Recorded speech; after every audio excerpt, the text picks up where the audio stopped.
Alocasias are a pain in the ass, and I finally feel like I've gotten them down.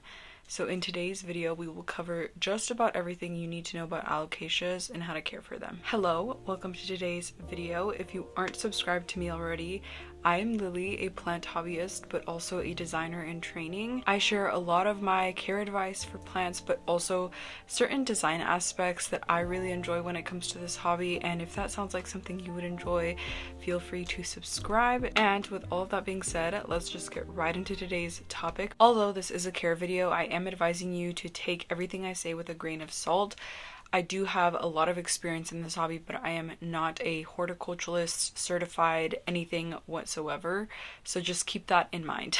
You generally hear that alocasias don't like to dry out and like high humidity. This is due to the fact that they are grown in tropical regions of Asia, Eastern Australia, and are also found in tropical rainforests along marshes and streams. They are also perennials where they're natively found, which means that they're going to die back in the colder seasons and come back in the warmer seasons, which is why you'll see a lot of dormancy within alocasias. And I've been growing alocasias for about 2 years, probably more than 2 years, and it's taken me just about that long to feel like I've gotten them down. According to Houseplant Journal, alocasias like about 400 foot candles and can handle 3 to 4 hours of direct sunlight, and they will show you that you're giving them too much by aiming their leaves away from the light or simply just aiming them completely face down. And they can also bleach.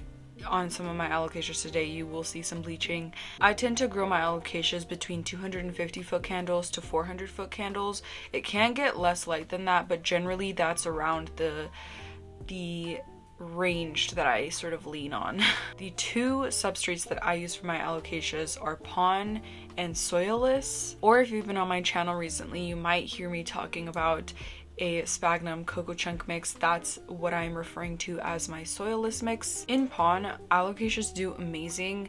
I've had some of my biggest growth in pon. The reason I don't really reach for pon as much as I do my soilless now is because in pon I just noticed that there comes a time where most of the roots will rot off, and I've also noticed that repotting and transition in pon is just, there's a much greater shock there when it comes to that. The roots will just disintegrate and just become non-existent as soon as you move from, even if it's within the same vessel, like if you're repotting something, taking it out and putting it in the exact same pot that it was in before. Alocasias are fussy, as we've covered it before at the beginning of this video. If there's anything that I can find that will not produce this shock, I will generally lean for it more, which we will get into in a little bit. I do think that if you decide to grow in pon, it would be better to grow in a self-watering situation with a detached reservoir. I just have noticed that alocasias really appreciate that separate reservoir because it just allows for more humidity around the roots without completely oversaturating them. As for transitioning any plant into pon, what I will do is unpot the plant, rinse off any organic matter off of the roots, place it in water for about 2 weeks. The longer the better, because you're just allowing the plant to get adjusted to hydroponics to then move it into semi-hydroponics. And so after those 2 to 3 weeks, I will then transition it into pon. And I don't think I've ever really noticed a drastic shock out of hydroponics into pon. It's normally a pretty smooth transition, and it just starts growing from there. With watering in pon, I will usually water my pon when it is close to being dry, and with pon you can really tell when it's dry by the color of it. It's more specifically the zeolite, that's that blue sort of amendment in there. When it's dry, it'll be this sort of dull, washed out gray color, and when it's wet, it'll have a much richer look to it. Here is my Alocasia Azlanii. This is the only alocasia that I have in pon, and it's been doing okay. I did recently repot it, and I can't say that it's really taken to that transition well. This has been one of my easier alocasias. This is a jewel alocasia, and most of the alocasias that I have found pretty easygoing have been jewel alocasias, and what that means is that they will generally just stay more short and stout and compact compared to just a regular alocasia, which can grow massive. That also means that these leaves won't get gigantic, but they will get to a pretty reasonable size. This alocasia has some of the most beautiful foliage I have seen. It has this pink sort of veining, and with that it also has a sort of shift when you put the light on. It just glares back this beautiful pink iridescence to it that is really, really nice. It also has really, really dark foliage with this white outer margin that I really adore. That is one big factor of this plant that I just love. That like white outline just gives it so much character, and I really adore it. And I actually grew this alocasia back from a corm. I did have a mother plant that died off, and I was left with literally just a corm. A corm is a small sort of bulbous offshoot that alocasias will throw out underneath the substrate. You can either separate these from the mother plant or just leave them as is. Either way, I have seen them sort of grow to be a full plant. A corm you can kind of think of as like a seed or a pup. With this plant, I will say I have noticed that humidity plays a role with whether you get corms beneath the substrate or not. With my other alocasias, I haven't really seen any corms underneath the substrate forming.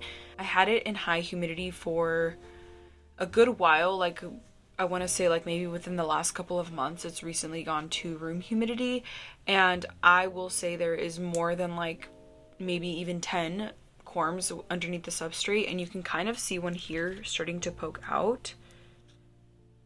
When picking a corm, you want to pick them at a good size. I wouldn't go picking like all of the ones that you see. The size of the corm does dictate the growth that comes from it. So if you pick a really small itty bitty corm, you're gonna get some really small seedly sort of spinachy sort of growth from it. I tried to aim for the size of like a small marble or bigger. Again, the bigger the corm, the bigger the growth you will get from it. They're sort of teardrop shape, and the pointy bit is where the new growth will come from. Sometimes this can be sort of confusing. With the method that I use, after a while the pointy bit that I'm talking about will sort of start to swell up and shoot some new growth from there. So if you're using another method that you sort of have to like point it down or point it up in, I think you'd have to be a little bit more confident in where the top and the bottom is. You can also peel your corms with like a scraper or tweezers. That's what I use. Scraping is not necessary. I have seen roots come from an unscraped corm and a scraped corm. It is not necessary.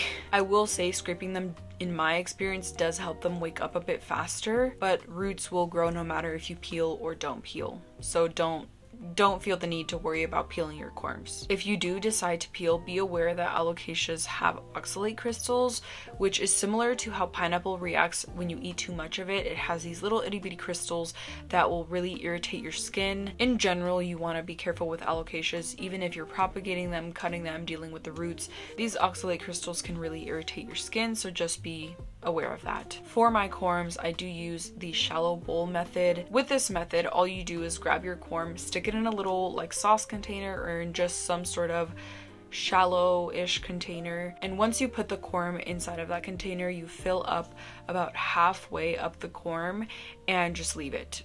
Close the container, leave it, put it in light, and from there I have noticed a lot of success with my corms. The main substrate I've started using with my alocasias is my soilless mix. This mix started with my Spirospermum, which at the time that I got this plant, I thought it was an orchid, so I just tried to make a orchid mix with what I had at the time. This mix consists of cocoa chunks, chopped up sphagnum moss, perlite, and a little bit of my own personal mix. This soil mix has been really nice to grow a lot of my thirstier plants in.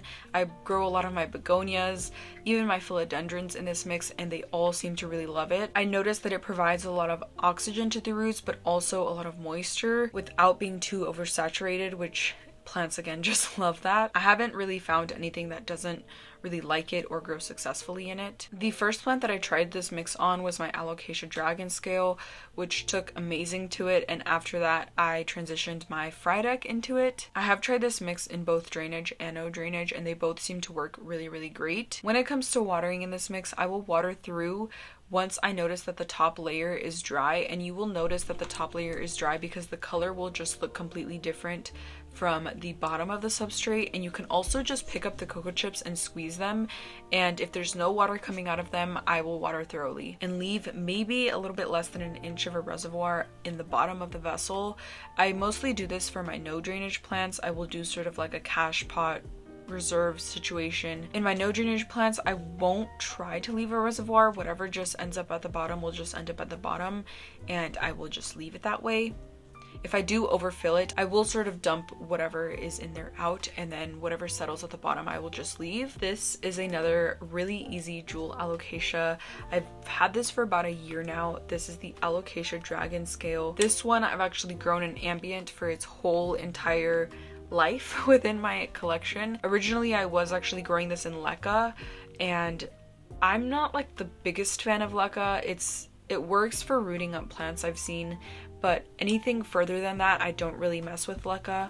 This beautiful leathery texture with a deep green sort of leaf, and you can see where it gets its name from because it literally looks like it would be a dragon scale. This is also another jewel alocasia, so these leaves won't get massively huge, and it'll definitely stay a little bit shorter and stouter and bushier. And these can get very deep in color. Mine is definitely a lot more greener than the others I've seen, but in the right lighting, these can get almost black, which is just crazy to me. Both of the alocasias in soilless are in no drainage, but I have grown these in that sort of intermediate drainage with a cache pot sort of situation, and they've been growing just fine in either situation. This plant also has these stunning purple veins on the back, which are just again stunning. I keep using that word, but it is truly just one of the really beautiful things of this plant. Now, this alocasia has been the biggest pain in the ass. I've had it for going on 3 years, and it will give you some of the best growth ever, but it will also just plummet if you look at it the wrong way. I've noticed with these Frydeks that they do need some sort of humidity to grow successfully and thrive, I guess. This one has been, again, just a giant struggle for me until I recently stuck it in this little makeshift greenhouse back here, and it really took off, and as you guys can see, it is really loving this mix. Honestly, this is the most I have ever felt comfortable with it. It has this beautiful green velvety texture and these white striking veins through it. I really love the leaf shape on this alocasia. It is just, again, just so different from any other plant that I've really seen. This is the one alocasia that I have always sort of wanted, and the one like reason that I really even try to grow alocasias. It's definitely one of my favorite varieties of alocasia, and I'm just really happy that I finally have sort of gotten a grasp of it and am able to grow it. Now we're gonna get into some common issues that I think we've all sort of experienced with alocasias. First thing I want to talk about is humidity. I have noticed that there is different tolerances in different alocasia species. So for example, my dragon scale tolerated this winter with no problem. In fact, it actually rooted up really nicely this winter, comparative to my Frydek, which just absolutely hated this winter. It actually went dormant. It just said, I'm having no part in this. Same with the Azlanii. I've noticed that that one doesn't really mind high humidity, low humidity. It can kind of fluctuate between. Another common issue I see is fertilizing. Alocasias are generally heavy feeders. I don't go one watering without adding some kind of fertilizer in there. I do think this is in part the reason why I've been able to keep so many leaves on my alocasias. I fertilize with the General Hydroponics 3-part series and CalMag. I also do inoculate every once in a while with Myco, TPS Billions, and that has been amazing as well. One thing that I think we have all experienced with alocasias is the one leaf club, and I don't think I could ever really pinpoint exactly what this is from or the specific reason that this happens, but I will just give you what I have done to sort of help my alocasias get out of that. The 3 consistent factors that I have noticed have helped my alocasias get out of this club is light, humidity, and fertilizing. With this Frydek, there is 2 plants in here, and I grew both of these back from a stump. One of these stumps was underneath 2 Barina bars in a cloche with almost 100% humidity, and even that small little plant held on to, I want to say maybe like 5 leaves. It was probably more like 6. I don't remember the exact number, but I will say that with that sort of stage of this alocasia, it held on to so many leaves. It was also rooting in water. It was also getting a lot of fertilizer at that time, even with it being in a water propagation. With that stage of that plant, it was getting consistent fertilizing, consistent light, and also consistent humidity. And I don't want you guys to hear this and think that you need to provide every single alocasia with 100% humidity all of the time, because let's be honest, that is not realistic. This alocasia is now in less humidity. I want to say maybe more like 40 to maybe 70, and it still holds on to a pretty good amount of leaves. This plant right now is actually throwing out its third leaf, and this one is currently holding on to 3, although I think it is gonna kill this one off here pretty soon. I don't know that this will help any of you, but it's just something that I've noticed and I've experienced, and hopefully some of that will help you along. I do think it's a combination of these 3. I don't think it's just like you can give it light and fertilizer and it'll be fine. Humidity for me has been one of my biggest struggles, specifically with this one. The other 2 I wouldn't say it really applies to. If you're dealing with a easier alocasia, I would say humidity isn't a factor, but with this Frydek specifically, I will say humidity has been a giant factor for me, keeping multiple leaves on it. And that is all I can really say on the matter. I know it doesn't really just strike one issue or one problem, but hopefully that can sort of help you guys problem solve to figure out what it really is. I also forgot to mention that this plant now is still getting pretty good amount of light, and you guys can actually see some of the bleaching here, so it might even be getting a little bit too much light, and light is also one big reason I would say that alocasias stay in the 1-leaf club. I know before, when I first got this plant, I want to say like maybe within the first year of growing, this alocasia wasn't getting enough light, and it was definitely in the 1-leaf club for a good minute. Dormancy is also something that can happen. I have had my Frydek go dormant, and they usually go dormant during the winter or if they're stressed, and this usually looks like them just dying back to a complete stump, or it can also even be just having 1 leaf consistently. If the plant does drop all of its leaves, don't think that you have to throw it away, because normally when this happens, the stump will still be left behind, or the rhizome, I would say. That's what the sort of columnar stem that alocasias come from is called. And as long as that stump is not rotted or it's not mushy, you can still save that stump and keep it until the warmer time comes, until the warmer months, the warmer seasons, and it should start sprouting some growth back. That's exactly what happened with this alocasia. I grew it back from 2 stumps this season, and if you would have seen that stump, you probably would have thought it was gone, like it was a done deal, but growing them back is just as fun as getting a new plant. It isn't something that I've seen consistently happen like with my jewel alocasias. I haven't noticed that they are as quick to go dormant, but with the Frydek, it is definitely an issue. And with this dormancy that I did experience, I just moved it into a highlight situation. I sort of pulled back on watering, not as much. I had it in sphagnum moss, and whenever the top of that moss would get dry, I would water, and that is sort of what made it wake up. I also stuck it in this fish tank behind me, and I think that humidity also really helped it wake up. Now, this is another big factor, and an issue that I do see with a lot of alocasias. I do not let my alocasias get root bound whatsoever. I just have noticed that the shock of repotting is much worse when it comes to leaving them get root bound. I will repot my alocasias when I can see a lot of the root mass from outside of the vessel, or when I'm watering very frequently. It can also be a combination of both. Usually it's a combination of both.